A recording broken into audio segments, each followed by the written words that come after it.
Mang Imelda, Mama Erin, para sa bayaw ko, Johnson. Nagtinaga ka?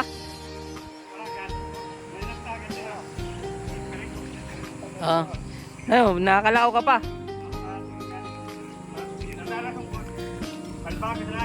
Ha, ito. Hindi pa eh. Ano? Musta? Tagaga, pulasoy. Yan. Yan ang aking kaibigan sa Manila pa. Chat yan ang chat sa akin.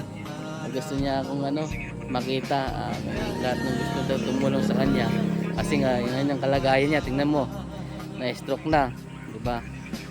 Yan. Shoutout mo yung mga tumutulong sa'yo. Shoutout po dyan sa tumutulong sa akin, Mang Imi. Anong pangalan? Imelda Teng. Tapos, Johnson Yang. Irene Chan. ayun tumutulong sa'yo mag-therapy. Oh. Yan. Ferdinand Tingkiko. Maraming salamat po sa inyo. Yan. Mang Imelda, Mama Erin, para sa bayaw ko, Johnson.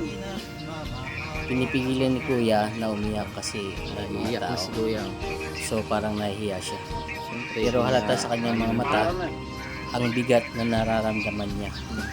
Akalain mo na nakilala pa niya ako kahit naka-face mask. Tinawag niya ako sa highway.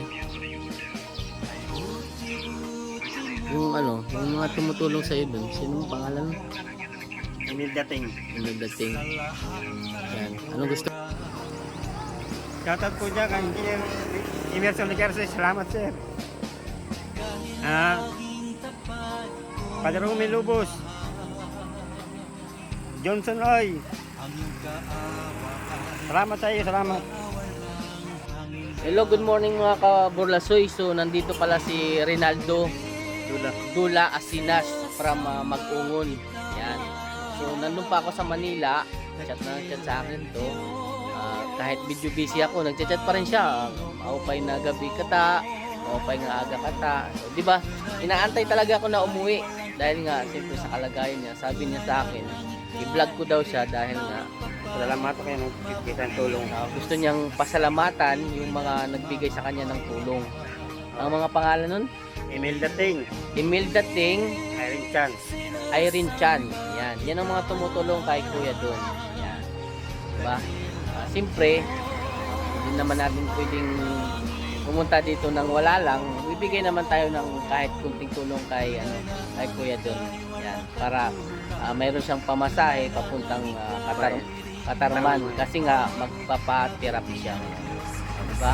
Sa lahat po ng gustong tumulong kay Kuya doon at nakakakilala sa kanya, yan. Pwede po kayong mag-send ng GCash sa kanya dahil nga siyempre hindi na siya makapagtrabaho. Yan, dahil sa kalagayan niya. Shoutout po sa lahat na nakakilala kay Kuya Dula Asinas from Mag-ungon. For Lasoy, pakipalo na lang po. Salamat. Salamat po, salamat sa lahat.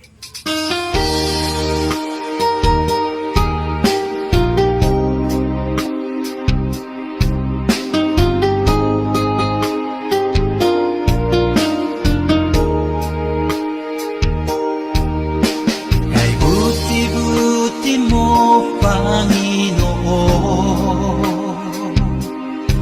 sa lahat ng oras, sa bawat araw, nakailalaging tapat kong mahal. Ang iyong kaawaan